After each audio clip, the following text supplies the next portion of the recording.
CP, Tamil.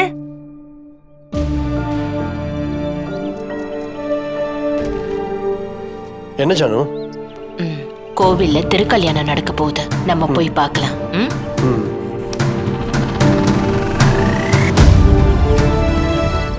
அந்த பையன் அந்த பொண்ணு கழுத்துல தாலி கட்டினானா?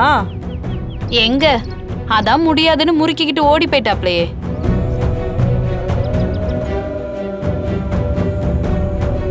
ச்சே, பாவம். அந்த பொண்ணால எவ்வளவு அவதிப்படுறானோ. அதான் தாலி கட்ட மாட்டேங்கிறான். என்னம்மா சொல்ற? அந்த பொண்ணு என்ன பண்ணிட போகுது? பின்ன கல்யாணம் ஆகி இவ்ளோ நாள் ஆகுது, இன்னும் அவன் விலகியே இருக்கானா? இவ தொல்லை தாங்க முடியாம தானே. இல்லனா அந்த பொண்ணுக்கு எதுவும் குறை இருக்கோ என்னவோ? பார்க்க நல்ல பொண்ணாதான் இருக்கு, என்ன குறையோ?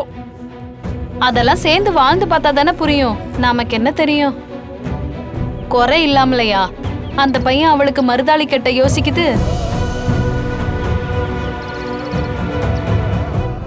நில்லு சிபி, எங்க போற? ஜானு, சும்மா தேவையில்லாம தமிழை பத்தி தப்பா பேசிட்டு இருக்காங்க ஜானு.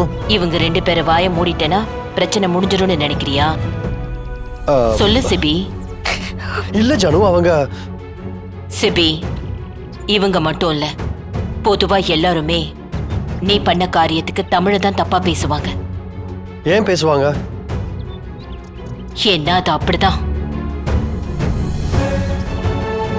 நீ தமிழ் கழுத்துல தாலிய கட்ட முடியாதுன்னு சொன்னதுக்கு என்ன காரணம் வேணாலும் இருக்கலாம். அதுல உன் பக்கம் நியாயம் கூட இருக்கலாம். ஆனா எல்லாரும் தமிழை தான் தப்பா பேசுவாங்க. நல்ல யோசி.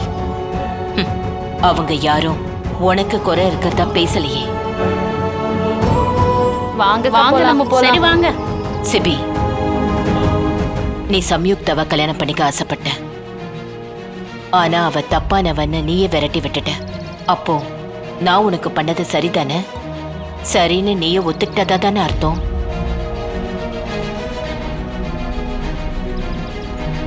நீயே சொல்லு. தமிழை விட சம்யுக்தா எந்த விதத்துல உயர்ந்தவ?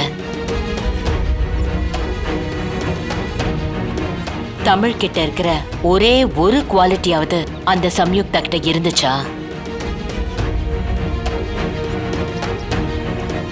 சிபி, நீ சம்யுக்தாவை கல்யாணம் பண்ணிக்கணும்னு விருப்பப்பட்டவன். உன்னால ஒரு ஃப்ரெண்டா கூட அந்த பொண்ணை நம்ம வீட்டுல வச்சுக்க முடியலையே. தமிழ் உனக்காகவே பிறந்தவ. அதனாலதான் எங்கேயோ பிறந்து வளர்ந்து ஏன் கண்ணில் பட்டிருக்கா, அதுக்கப்புறம் உன் கண்ணில் பட்டிருக்கா.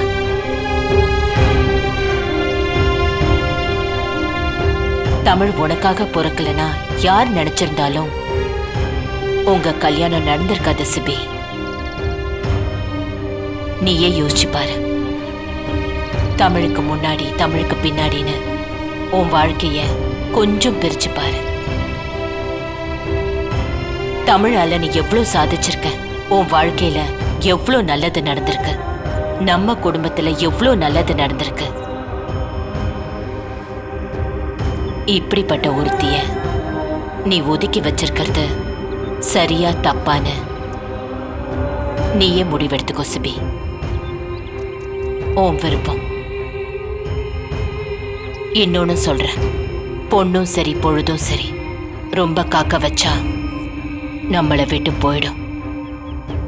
போனா திரும்ப வராது, புரிஞ்சுக்கோ.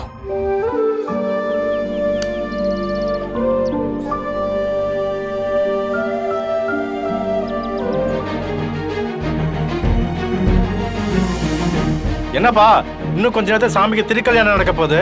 இங்க இருக்கிற எல்லாரும் அவங்க மனைவிக்கு தாலி கட்டிட்டீங்களா?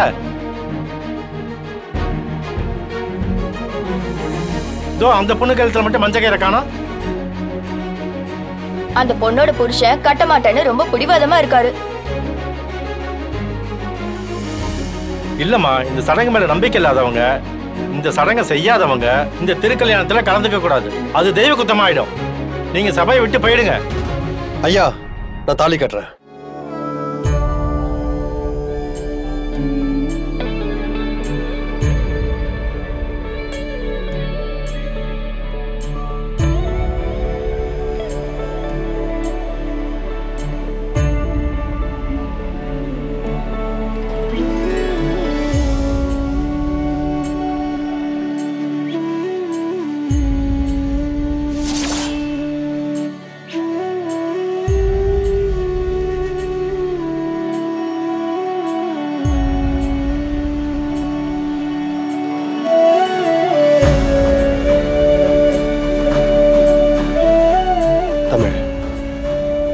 உண்மையை சொல்ல ட்ரை பண்ணல, அதுக்காக தான் இது.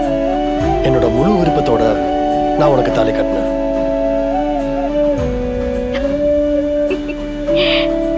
ஏங்க, என்னமோ தமிழுக்கு தாலி கட்ட மாட்டான்னு சொன்னீங்க, இதோ கட்டிட்டேன் பாருங்க. அதுவும் அந்த தமிழ் செவியையே கட்ட வச்சிட்டா பாருங்க.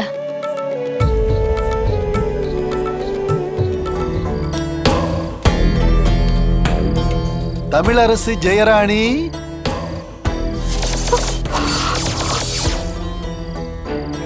கொஞ்சம் முன்னாடி வரீங்களா?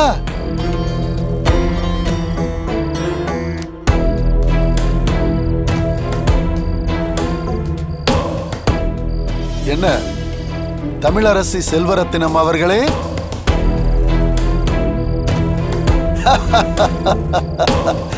உங்க அப்பா பேரை கேட்ட உடனே அப்படியே மனசு துடிக்குதோ? துடிக்கும்ல, ஏன்னா உனக்குள்ள ஓடுறது ஜெயராணி செல்வரத்னத்தோட ரத்தம் தானே, துடிச்சுதான் ஆகும். நீ கெஞ்சறத பார்த்தா எனக்கு ஹெல்ப் பண்ணணும் தான் தோணுது. ஆனா இன்னொரு மனசு பண்ணாதரான்னு சொல்லுது. ஏன்னா நீ அவ்வளவு ஆட்டம் ஆடிட்ட தமிழ். உன் ஆட்டத்தெல்லாம் அடக்க வேணாமா? இதோ இப்பவே போறேன். உனக்கும் எங்க குடும்பத்துக்கான மொத்த உறவையும் முடிச்சிடுறேன்.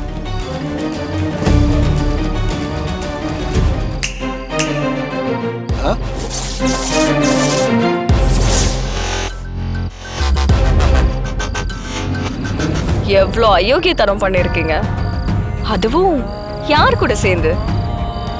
அந்த குறிஞ்சிநாதன் கூட. எது குறிஞ்சிநாதனா? நான் அவன் கூட எல்லாம் சேரவே இல்லையே. அந்த ஜனகாம்பாளுக்கு ஆக்சிடென்ட் ஆயிருச்சு, ஹாஸ்பிட்டல்ல இருக்கா, மொத்தமா போய் சேர்ந்துருவான்னு என்னென்னமோ சொல்லிட்டு இருந்த. உழைச்சி வந்துட்டாலேயா? இந்த ஜனாவோட உயிரை எடுக்கதான் பிறந்திருக்கா இந்த கணேச.